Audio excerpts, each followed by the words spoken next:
Welcome back, lords and ladies. KingRayRay here, and I am your host for this evening. So, let's get the Sakura Spirit on the way. After being kicked from Mio's house, I decided to linger around the village to help speed up the preparations for the festival. The village elder approached me wait, what? The village elder approached me shortly before... Well, why put the A in there, seriously? Nightfall, and offered me a change of clothes, which I graciously accepted. It was another long robe. This one's is silky and very high quality. Finally, after hours of waiting, the festival begun. The villagers looked completely different once nightfall arrived. Lights and vibrant streamers decorated every inch of the village, and various stalls were selling food and games. It was an amazing sight to behold, and I wasn't just talking about the village itself. The two female guards approached me from the left, both dressed in beautiful kimono they had prepared for the occasion. Without realizing it, I found myself smiling in a slightly goofy manner. Whoa, those are some short kimonos. I thought kimonos were like past knees or something. Wipe that dumb grin off your face, you fool. You're here to enjoy as a cultural envoy, not as some overly eager child. You look amazing, Takeru-kan. Those clothes really suit you. I could be saying the same, Narumi-chan. How does it look? Did you mistake me for a noble gentleman from a distant kingdom? I might even take one of you home to be as my bride-to-be. Who knows? Oh, Takeru-dono, would you be willing to accompany me to the stall over there? Let's enjoy the festivities. Hee hee. Hey, Kage, stop this ridiculousness. We're not here to have fun. You're not here to have fun, yet you're dressed in a kimono. What's going on there? Aw, lighten up, Mio. Can't you just relax for one damn evening? Cheer up, Mio-san. You look cuter when you're smiling. Come on. Now, why don't we go play that ring toss game? You used to like that when we were younger. You know, when you weren't thrashing yourself training all day? I don't know. We can still play together if you want. I'll let you have the prize even if I win. You two will not leave this alone, will you? Alright, fine. We can play one game. We made our way over to the ring toss game, several sticks lined in the back of the stall, each thicker or thinner depending on the difficulty of the prize associated with it. I handed the stall owner his money and received 9 wooden rings in return. Here we go, 3 each. Good luck. I do not need luck, I have skill on my side.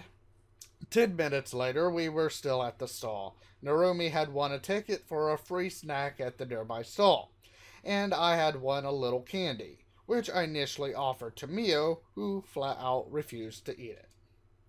Getting incredibly frustrated with her many losses, she ended up spending most of her money trying to get even a single ring onto the wooden pegs to no avail. Okay, Mio, we're going to get some food, okay? We'll be back in a bit. Confounded wooden devils! I will defeat this game! Gotta love tsunderes. You can do it, Mio-san. With those words of encouragement, I followed Narumi, who seemed rather eager to drag me along. We arrived at one of many stalls that lined up the streets. Narumi showed her prize ticket to the woman behind the stall, who nodded and brought the snack Narumi had picked. As we waited, I idly looked around at the nearby stalls until a cough brought me back to my senses. Oh my. In the girl's hand was some kind of snack. It reminded me of chocolate-coated bananas we had back home, which explained why it hadn't taken her long to get her food. However, the way she was eating it immediately set off alarm bells in my head. Yeah. This is so good. In a way, I'm glad they only make them during festivals. Otherwise, I'd be eating them all the time. I would get so fat. Do you want a bite, Takeru-kun? I think I'll pass. Oh, okay. More for me to gobble up, then. I love the textures, too. The hard outer shell and the cold, gooey inside. I love the cream they drizzle on it, too. I could just lap it up all up. Man, this is getting bad. I'm sure the banana is enjoying it as well. You go check it out. Make sure you don't spill anything. It would be a shame if you got the chocolate on your... I shook my head and averted my gaze, mainly because I knew something was bound to happen, given my luck. Considering the Grand Canyon lurking beneath her clothes, I doubted my mind would be able to endure the sight. Oops, thank you. Nearly dropped some already. I think I'm beginning to understand why Buddhist monks spend their time under a waterfall. It's okay. I caught it with my fingers. Are you sure you don't want to bite, Takeru-kun? You can have this one on my finger if you want to. I think oh, come on, I'm just messing with you. Chi-chan's been teaching me some things. What do you think? Did I manage to seduce you? Oh, my word. You're a talented student. I can definitely tell Machiko-san has been working her magic on you. It's been fun playing with Chi-chan again. I never realized just how much I miss the old days. It's really great, you know. And it's all thanks to you, Takeru-kun. Before I could react, the girl leaned forward and kissed me gently on the cheek. She quickly pulled away and smiled at me, a faint blush on her cheeks. What was that for? Don't worry about it. Maybe it's really for the best that you'll be leaving. It makes it a bit more fair. Ah, you don't have to worry about that. I promised Mako-chan I would come back here once I've dealt with things back home. And since a real man doesn't break his promises, you're going to be stuck with me soon enough again. You men hear that? If you're a real man, stick to your promises. Really? I'm glad to hear that. You've done a lot for this village. I would hate to see you go. Oh, right. Suyuri, the shrine spirit. She mentioned something earlier today. Oh? Was that the thing you wanted to talk to us about? Yeah, she basically said something both you and Mio needed to hear.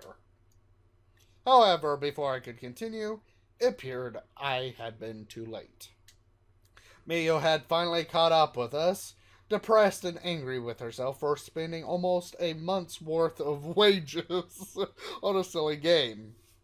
But before she could speak, the village elder rushed up to us. Tsukino no, Narumi-chan, are you alright? The three of us glanced at each other, a bit surprised by the arrival of the village elder, who came running towards us, panting heavily. It's the spirits. They're throwing a tantrum near the bonfire. At this rate, they'll ruin the festival. Spirits? This is what I needed to talk to you about. We need to stop them before they cause any trouble. Trouble. Yeah, trouble, guys. Trouble. Elder-sama, I need you to find Mako-chan and Machiko-san. I will look for them right away. Tsukino no, Narumi-chan, your weapons have been prepared for you. Yeah! Just kidding. It wasn't long before we reached the village plaza. As luck would have it, we arrived just as two other girls got there. In the center, the bonfire had been put out, and climbing up the support beams were four strange shapes. I recognized one of them as the slime girl, Sakura, but the other three were unrecognizable. What's going on? Did you come to ruin the festival? Uh, they're all slime girls. Every single one of them are slime girls. Wow. Okay. Lots of slime for you guys. You're the meanie pants from before. Ah, so he's the human who made Michiko-chan and Mako-chan betray us.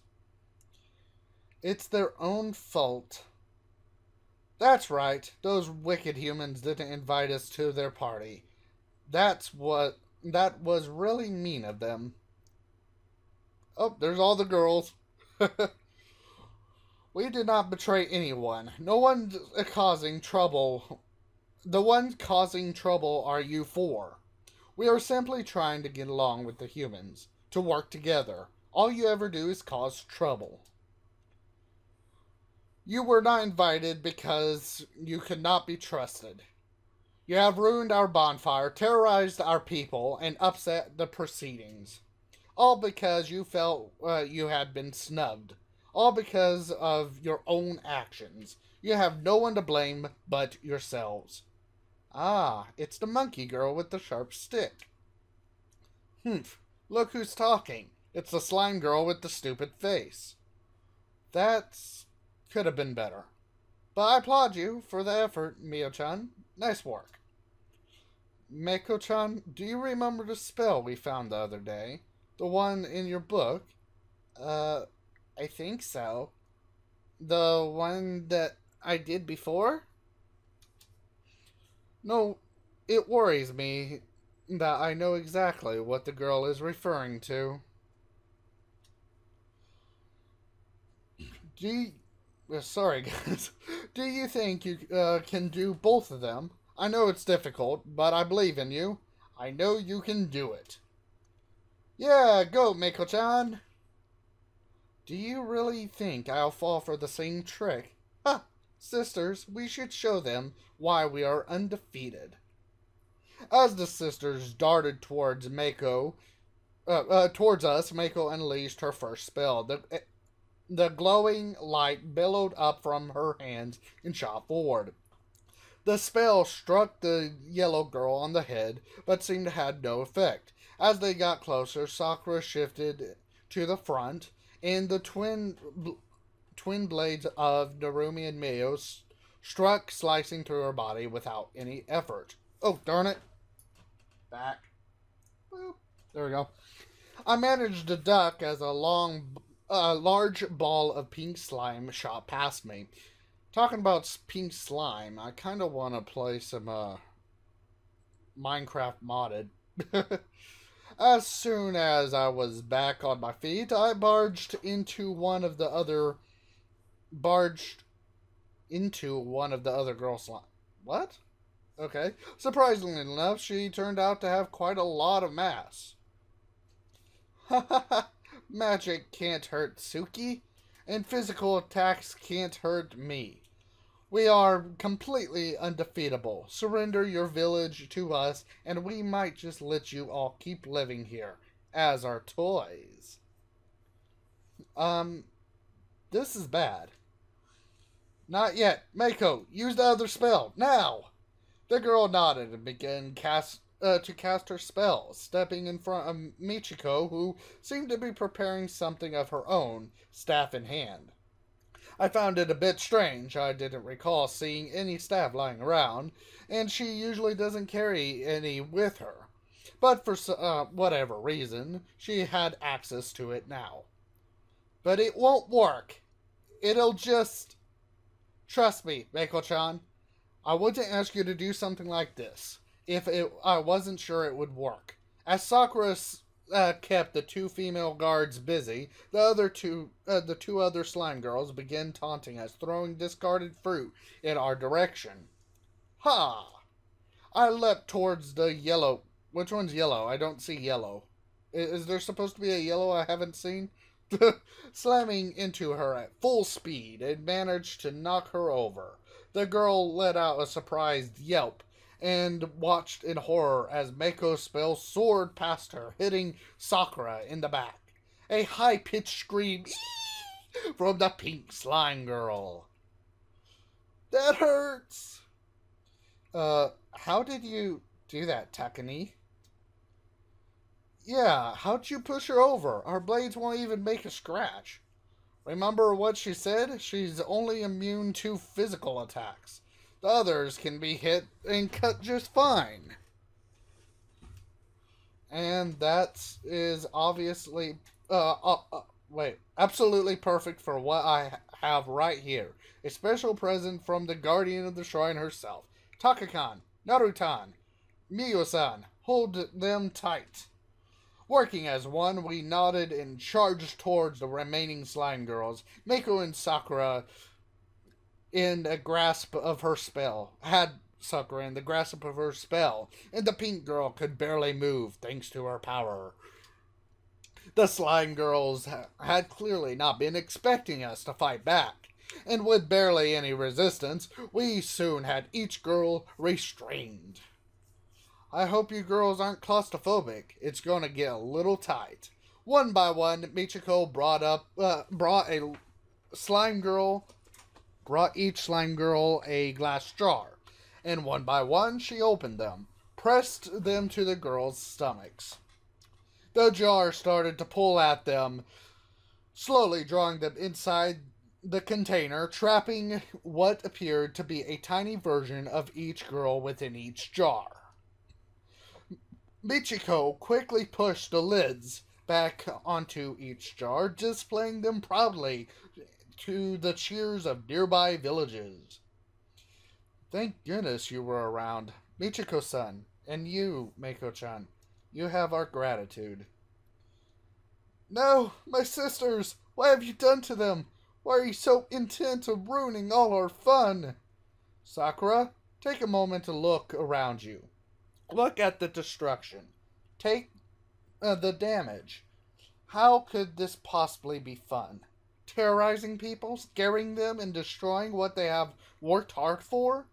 How would you feel if they came to your home, stole your food, and wrecked the place? I never really thought of it like that. We just wanted to play with the humans like you do. Yeah. As Mako collapsed, the spell seemed to disperse. Thankfully, I had been anticipating this and caught her in my arms with ease. The three of us looked to Sakura, who was slowly getting to her feet. And you and your sisters can play with us. We just ask that you are careful. Mako and I are proof that humans and spirits can coexist. But what about my sisters? They will be fine. These jars contain a temporary holding dimension, so Yuri designed them to hold things far larger than your sisters. Like what is the question? Sakura, if you truly repentant, then I, as head of the village guard, will authorize your release. However, before I do, I need you to swear an oath. Do you swear that you and your sisters will not cause problems in this village, and that you will work towards helping us and protect us? Oh no, back. Not in one episode. In return, we are prepared to offer you access to our supplies and service. She's basically saying you're welcome to the village as long as you and your sisters behave. Yes, I swear. So please, release my sisters. I promise we'll all be good. Aw, I just missed the best part. How did it go, Machi-tan? Are my jam bottles filled? Alright, that's going to be the end of this episode. So if you guys enjoyed this episode, please leave a big fat like. If you haven't subscribed, come on and come subscribe. I will catch you, lords and ladies, next episode. Bye-bye now, and enjoy.